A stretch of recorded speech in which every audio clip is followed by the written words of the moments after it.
The Cebu Home and Builder Center Mega Year-End Sale is here! Mega deals of up to 70% off on great selections from tile, bath, light system, hardware, and a lot more.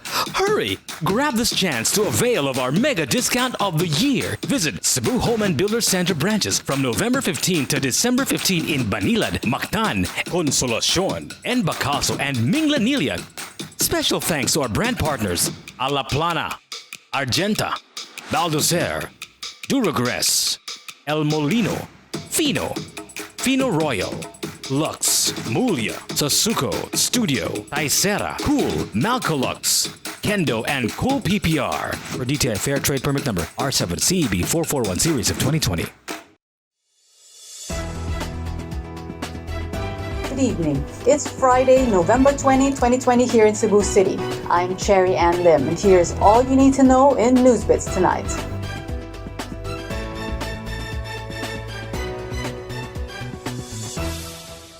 Children below 15 years old and senior citizens above 65 years old can now travel for leisure in areas under modified general community quarantine if their local government units allow it. Here's Chari Coronel for the details.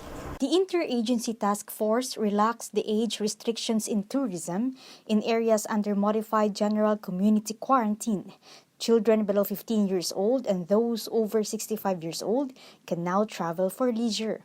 However, the IATF said it is upon the discretion of their local government units and subject to the guidelines to be issued by the Department of Tourism, Department of Health, and the Department of the Interior and Local Government.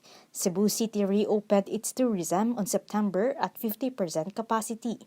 Earlier, the Cebu City Tourism Office eyed to develop coastal and mountain tours in the city. The Cebu provincial government has also allowed 25 LGUs to accept local tourists who want to visit restaurants, tourist spots, and resorts. Tourists are encouraged to follow health protocols at all times.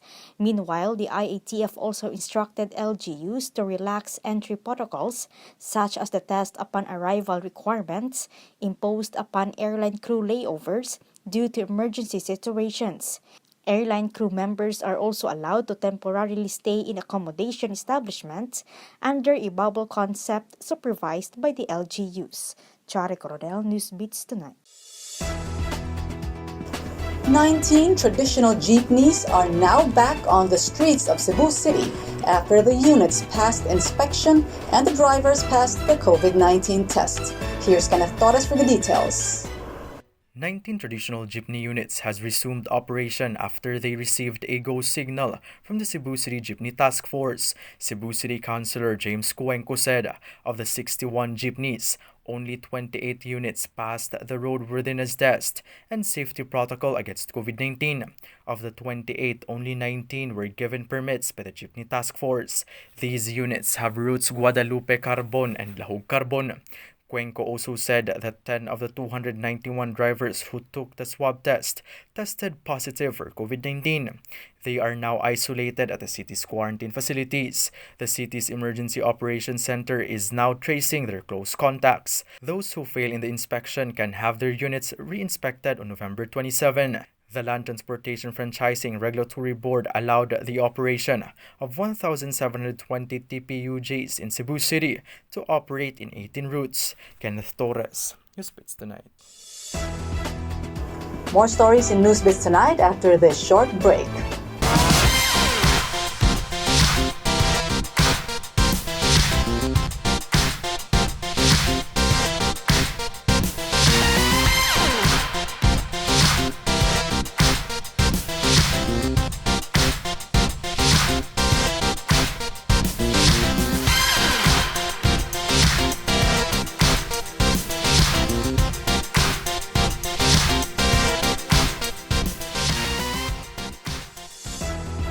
The Cebu South Coastal Road Viaduct will be closed to traffic this Sunday, November 22, from 6 a.m. to 5 p.m.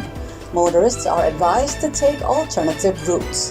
Here's Chari Coronel for the details. The Cebu South Coastal Road Viaduct will be closed to traffic on Sunday, November 22 from 6 a.m. to 5 p.m. due to Cebu-Cordova Link Expressway works. The Cebu City Transportation Office said northbound motorists can take the F. Vistil Road.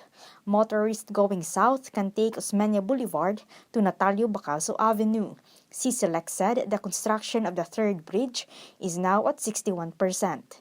Not only the bridge can help ease the traffic problem in Marcelo Fernan Bridge and Bandawi-Mactan Bridge, but it is also envisioned to spur economic and trade activities in Cebu and other areas in Visayas. It is expected to finish next year. Chari Coronel, Newsbits Tonight.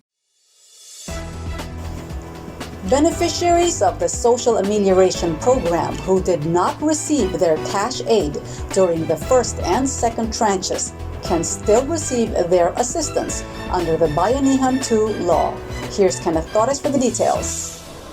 The Department of Social Welfare and Development Central Visayas said qualified beneficiaries of the Social Amelioration Program who did not receive their 6,000 pesos cash aid during the first and second tranche can still receive it under the Bayanihan II law. DSWD Central Visayas Director Shalane Lucero said 67 local government units in the region have submitted their list of beneficiaries for Bayanihan II. She said the agency will be stricted in scrutinizing the list of beneficiaries as not to commit the same errors during the first and second tranche. Around 37,000 beneficiaries were endorsed, but DSWD only generated 27,000 qualified beneficiaries. Cash advance for the program is ongoing. The agency aims to start the distribution next week. Kenneth Torres, Newsbits Tonight. To get the latest, visit www.sunstar.com.ph. Follow us on our YouTube channel and official social media accounts on Twitter and Facebook. I'm Cherry Ann Lim. Good evening.